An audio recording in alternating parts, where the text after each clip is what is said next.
We've done a bunch of different ways of homeschooling, and I finally feel like I found the one that really works for us. So it's kind of a mixture of Charlotte Mason mixed a little bit with unschooling, very relaxed, a little bit eclectic. Yeah, so I wanted to share that with you guys.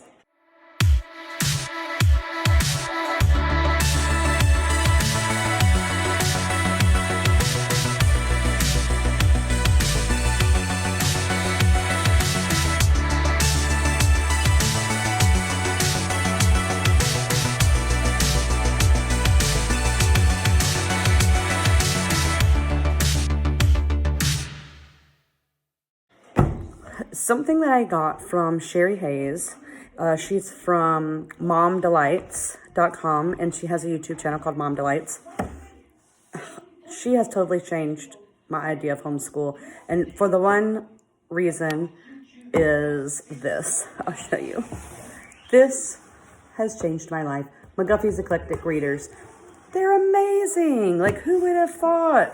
Who would have thought? I've seen them before, you know, at book sales or library sales and different places, weird places, thrift stores, stuff like that. But I didn't really know how to use them, and I thought they were kind of outdated. But after watching her videos, you have to go watch her videos. After watching her videos, it totally changed my mind. And we started this year using McGuffey's. And we use it for, I think we started it in June or July. We use it for our language arts. So we use it for spelling, we use it for copy work, we use it for reading, we use it for vocabulary, like the whole thing. And as they're going through it at their level, then we talk about different things. So English, grammar, language is really important to me, and I personally just love it. So if Elijah sees an exclamation mark in his little reader, then I say, oh, you see that little mark? That means that you say it excitedly, you know, like hello instead of hello. And it's a lot more fun to learn that way instead of a book that says this is an exclamation mark and write this as a, you know, declarative sentence, and, you know, like workbooks. I don't really like workbooks. The kids don't really like workbooks. We don't like them. They're boring. It's boring to me to teach them. It's boring for the kids to do them. So I really have been enjoying this. We don't do any workbooks. We don't do worksheets. And we love it. So I wanted to show you guys the McGuffeys and kind of what we've been doing for math. And kind of give you a rundown of how we've been doing homeschool. And I kind of mixed what we were doing for the last few years, which was the Weaver curriculum. I really liked the Weaver curriculum. But the problem is when I would be sick, it would be too hard to do because it wasn't like open and go. I loved it so much. I did some reviews on it on the blog and discussed how we used it, and I've used it for many years. I recommend it. It's a great curriculum. The only problem is that having chronic sickness, chronic illness, it just didn't work for me for that reason. Before I got sick, it worked great. We loved it. It was awesome. And when I was feeling okay, it worked great. It was awesome. But the minute I would be sick, school would be like shut down because I just couldn't do it. So I had to make some tweaks, and this is what we came to, and I wanted to share it with you guys. Okay, so here is the primer, and this is what I use right now for Elijah. Here are the other ones. So you have the primer, this one right here, and then the first reader, the second reader, third, fourth, fifth, sixth. So fifth and sixth is really upper high school levels, even past what we know of as high school. So it doesn't really go by grade level. It goes, you know, you finish one, then you go to the next one. You finish this one, you go to the next one. This is a one-time buy. I would never have to buy a language curriculum again. This is everything I need: language, spelling, copy work, all of that. So let me get in here and show you. So this is the one that I have Elijah in. And when it first starts out, it's just the alphabet. And you can go over these letters and their sounds. And it just starts really easy. So what me and Elijah do, and I got this method of using these from Sherry Hayes. Shout out to Sherry. You are awesome. Thank you so much. So the first thing that we do is we look at the picture. Whatever the lesson is. Lesson 1. We look at... Now they're super on fire. Lesson 2. Picture. Words. And then the text. Lesson 3. Words. Picture, words, and then the text. Lesson 4. Words, picture, letter sounds, some practice, and then the text. So what we do is, like, let's say I'm sorry, they're watching a movie in there. So if we were on lesson 4, then when we first come, I would say, okay, let's look at this picture, Elisha. What do we see is happening in this picture? Well, we see a man sitting. He has a fan. He's resting. He looks like he's relaxing.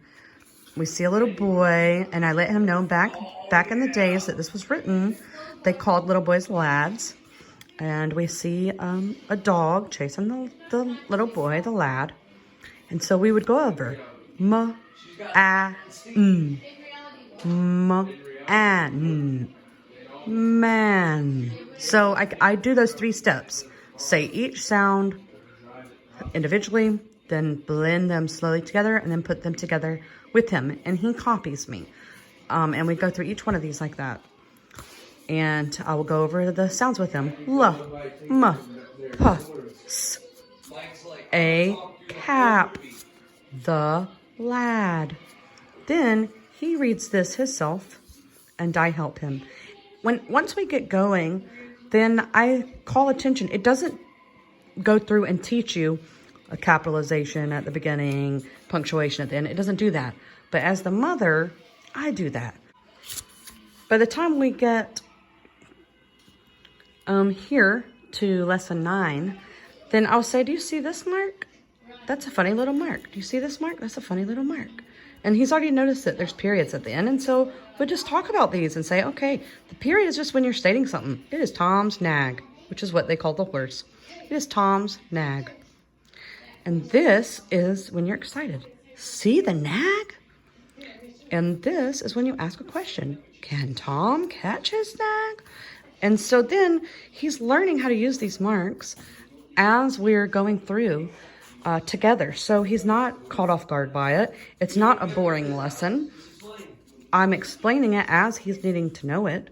And so then he remembers it, because now when he sees this, he will yell it, see the lamp? He gets excited and does it just like that, because he needed it at that time instead of on a boring worksheet that makes no sense.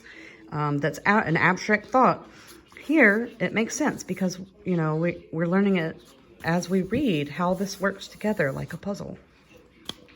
He's even learned about apostrophe S and what that means. And he's only, 6. So we love these here. And it also has, if you wanted to teach them cursive, then for copy work, they could do this part for cursive. We're not doing cursive yet, so he's not having to do that. But here is, and it kind of has a story. So you have the same people. You have the same kind of characters going through. And in the reviews, you can see here, it will use all the different words that we've already used. Hens, nest, run, get, eggs, the, box, and a few new ones. When we come to these big words, blind, holds, like this, I might do this lesson twice because these are more difficult. Blah, I, d. The I isn't I, like he's already learned before. So we have to go over to long sounds. And as we're going over the long vowel sounds, when he learns a new one, then we might stay on that lesson more than one day. So, and that's okay. If we need to go over it more than one time, we will. The first review we went over a few times. Let me see where the first review is. This one here, We went over these a few times. This was our story for a few days in a row because there was a lot of new things that he learned in just 5 lessons. He's already reading Lamp and Stand. So it's not just See, Spot, Run anymore, even in just the first 5 lessons. So this is what Elijah is on. So Trace is in the 2nd reader, and he is in about 6th grade level. He's in this 2nd reader here.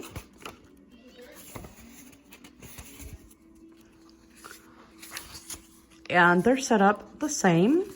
You have the lesson, you have a picture, you have your words, and then you have your story. Each paragraph is numbered, which is nice because if I want him to do his copy work for a certain part, I would say, you know, you copy paragraph 3. And so he would copy all of this. I like that it's that way, but each lesson is the same, just like the first one. And for him, for Trace, I have him copy these words. When he does the lesson, he writes these words, he copies them, and he reads this out loud to me because he needs more practice for reading aloud. So he will read these. When he comes to cursive things, that would be his copy work for the day because he wants to learn neater cursive. So that's how we do that. And then at the end, after he gives me his narration of the story, then I will orally ask him to spell these for me. And he does pretty well. So he sees them, he writes them, he copies them, he reads the story. These words are in the story. So he sees how they're used. And then he spells them to me. That's it. That's how we do spelling. And he's doing wonderful. So I'll give you a few looks through here so you can kind of see where this goes. We'll skip ahead a little bit. And it gets harder. It gets more difficult as we go. The lessons do. And the stories get more intricate and more detailed and longer. But also you learn something here. So you learn that bees are in a hive. And there's different kinds of bees. And you learn about the bees, the queen bees. It's not just reading to read. It's reading to learn. So they're learning things as they go. So this is called slate work. And so this is what he would be using for copy work. He would copy this.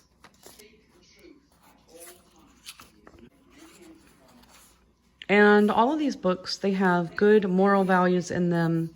They have about animals. They have about different types of people. They talk about manners. It's just beautifully written. I just love the way that it's written. It's beautiful. It teaches good moral values. It does talk about God in here. Because, of course, it was written when that was a normal part of society. That's the way that you learned. This is the 4th reader, and this is the one that Daylin is in, and she reads on an upper high school level. But she wanted to start at about this level and then move up. That way she could progress with it. We looked through the books and let them choose which one they wanted to be on. So this one is the same as the last one. It has the table of contents.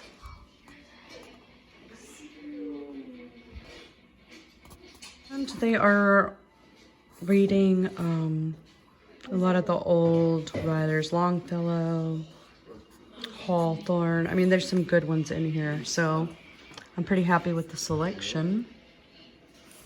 Here's Dylan's favorite, my favorite too. So these are some good ones. And it has the punctuation marks and the teacher notes at the beginning, just like the last one. Here comes on. Oh, Louie, I know you're cold. Sorry. What? I'm just waiting on you to be quiet. So this is the one that Daylin uses.